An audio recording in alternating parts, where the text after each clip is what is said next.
Halo, assalamualaikum warahmatullahi wabarakatuh.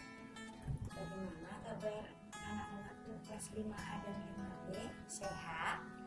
Alhamdulillah, semoga kalian sehat ya. Bertemu lagi dengan Bu Zeni. Hari ini kita masih belajar tema 5, ekosistem, subtema 2 dan 3, muatan pelajaran PPKN. Hari ini kita membahas tentang usaha mempersatukan NKRI. Sudah siap semua anak-anakku belajar hari ini? Siapkan buku paketnya, buku paket 5E dan buku LKS-nya ya. Oke, sudah siap? Kalau sudah, marilah pembelajaran hari ini kita mulai dengan belajar basmalah bersama-sama. Bismillahirrahmanirrahim. Baik, kita lanjutkan materi PPKN yang kemarin ya. Hari ini kita akan membahas tentang Negara Kesatuan Republik Indonesia atau sering disebut NKRI. Nah, sesuai dengan Undang-Undang Dasar 1945 Pasal 1 Ayat 1 yang berbunyi, Negara Indonesia adalah negara kesatuan yang berbentuk republik. Nah, apa usaha untuk menjaga persatuan NKRI? Yang pertama, bersama-sama menjaga kekayaan tanah air Indonesia.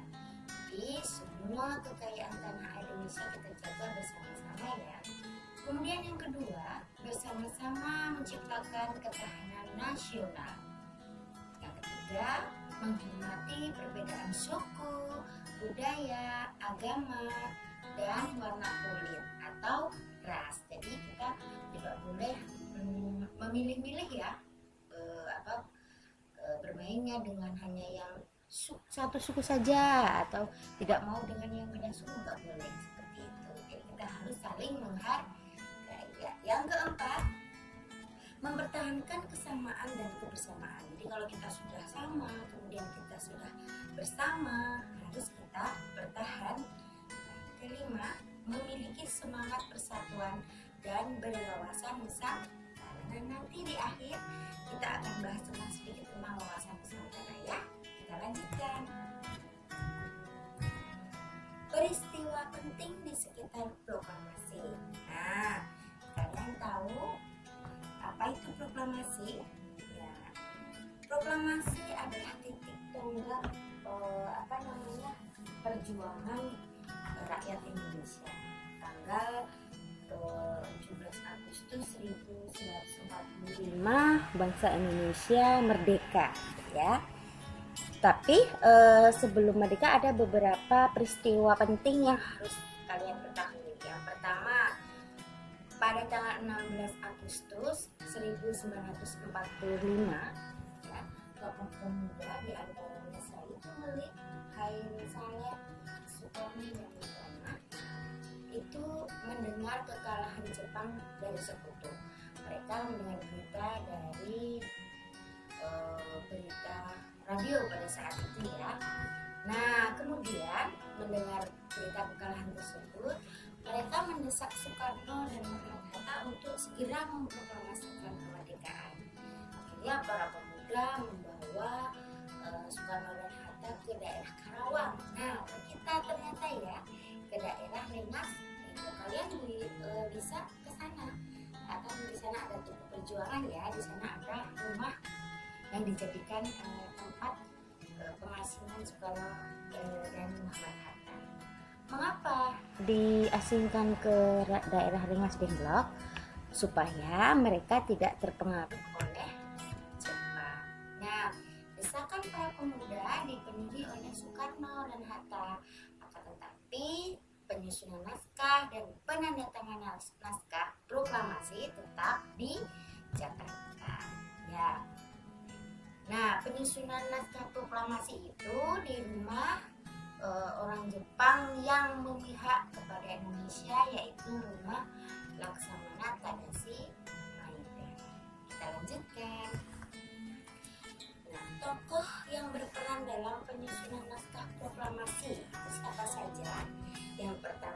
Soekarno, kemudian Muhammad Hatta, wakil presidennya Ahmad Subarjo, kemudian Soekarni, dan BM Lydia. Nah, yang menyusun naskah proklamasi itu adalah ini ya, tim ini, tetapi yang mengetiknya adalah Sayuti Halim. Nah, kemudian berdasarkan kesepakatan semua pada hari Jumat pagi tanggal 17 Agustus 1945 akhirnya dikumandangkanlah proklamasi kemerdekaan bertempat di Jalan Pegangsaan Timur nomor 56 Jakarta. Nah, proklamasi ini dibacakan oleh Soekarno Hatta dibacakan oleh Soekarno, ditandatangani oleh Soekarno Hatta atas nama bangsa Indonesia. Nah, isi proklamasi akan Ibu bacakan, kalian mendengarkan ya. Baiknya kalian harus hafal teks proklamasi ini ya. Karena ini merupakan tonggak hasil dari perjuangan bangsa Indonesia ya. Simak baik-baik ya, Ibu akan membacakan naskah proklamasi. Proklamasi. Kami, bangsa Indonesia, dengan ini menyatakan kemerdekaan Indonesia. Hal-hal yang mengenai pemindahan kekuasaan dan lain-lain diselenggarakan dengan cara saksama dan dalam tempo yang sesingkat-singkatnya. Jakarta, 17 Agustus 45, atas nama bangsa Indonesia, Soekarno-Hatta. Ini proklamasinya yang dikumandangkan pada tanggal 17 Agustus 1945. Kalian hafalkan ya. Ya, baik, kita lanjutkan. Nah, ini foto Presiden Soekarno waktu itu memproklamasikan kemerdekaan ya. Tanggal 17 Agustus. Kemudian pada saat itu juga dikibarkan bendera merah putih ya, yang dijahit oleh Ibu Fatmawati, yaitu istri Soekarno ya. Kemudian yang mengibarkan adalah Latif Hendra Diningrat dan Esuku. Nah, ini dua orang ini yang mengibarkan bendera pusaka. Nah, saat itu juga dikumandangkanlah lagu kebangsaan kita, yaitu lagu Indonesia Raya karangan W.R. Supratman. Nah, itu peristiwa penting yang harus kita ketahui bersama ya. Nah, kemudian di samping proklamasi kita juga ada bahasa Indonesia ya. Bahasa Indonesia itu sebagai bahasa persatuan. Nah, bahasa merupakan salah satu alat komunikasi yang sangat penting. Kegiatan komunikasi merupakan kegiatan menyampaikan pesan dari penyampai pesan kepada penerima pesan. Nah, cara komunikasi yang dapat meningkatkan kesatuan dan kesatuan yaitu dengan cara menggunakan bahasa yang sopan dan jelas. Yang kedua, saat berkomunikasi dengan orang lain harus memperhatikan orang yang diajak bicara. Jadi kalau kita nggak perhatikan nanti ngomong apa dia, bicara apa dia ya. Yang ketiga, saat berkomunikasi secara tertulis, penggunaan bahasa baku juga sangat diperlukan ya. Nah, seperti yang tadi Ibu sampaikan, nah itu bahasan hari ini, tapi Ibu akan membahas sedikit tentang wawasan Nusantara ya. Kalian boleh simak di buku paket halaman 113 dan 114 ya. Baik, Ibu mulai ya. Apakah itu wawasan Nusantara? Wawasan Nusantara adalah cara pandang dan sikap bangsa Indonesia mengenai diri dan bentuk geografisnya berdasarkan Pancasila dan Undang-Undang Dasar 1945. Wawasan Nusantara berfokus kepada perwujudan Kepulauan Nusantara sebagai satu kesatuan politik, sosial, dan budaya, ekonomi, serta pertahanan dan keamanan. Nah, itu pengertian dari wawasan Nusantara ya. Nah, kemudian wawasan Nusantara dalam satu kesatuan sosial dan budaya itu apa maksudnya, Bu? Nah, perhatikan 114 dibacakan ya. Artinya bahwa satu, masyarakat Indonesia adalah satu ya, kehidupan bangsa harus serasi dengan tingkat kemajuan masyarakat yang sama, merata dan seimbang, serta adanya keselarasan kehidupan yang sesuai dengan tingkat kemajuan bangsa. Kemudian yang kedua juga bahwa budaya Indonesia pada hakikatnya adalah satu, sedangkan corak ragam budaya yang ada menggambarkan kekayaan budaya bangsa yang menjadi modal dan landasan pengembangan budaya bangsa seluruhnya, dengan tidak menolak nilai-nilai budaya lain dan tidak bertentangan dengan nilai budaya bangsa yang hasilnya dapat dinikmati oleh bangsa.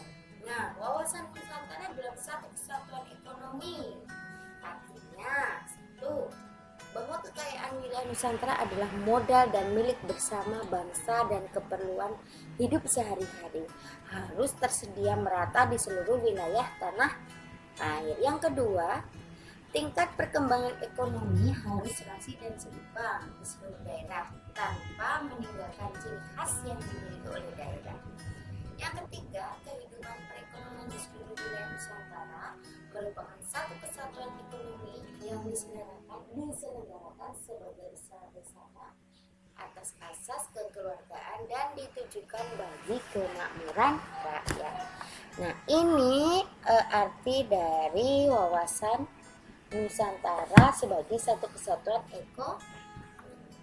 ya. Kita lanjutkan. Nah, untuk pembelajaran PPKN sampai hari ini saja dulu ya, materinya sudah cukup. Subtema 2 dan 3. Nah, ada tugas untuk kalian semua, yaitu yang pertama buku tematik 5E halaman 72 ayo berlatih. Yang kedua evaluasi 2 halaman 90 yang PPKN-nya saja ya. Yang ketiga halaman 114 ayo berdiskusi, ayo diskusi. Dan yang keempat evaluasi 3 halaman 131 yang PPKN-nya saja.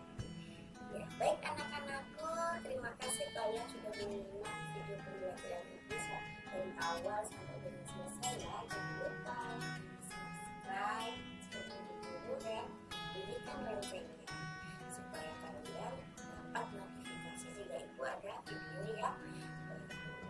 Terima kasih anak-anak semua. Jika kalian kurang paham, kalian boleh putar ulang video dari awal kalian ulang.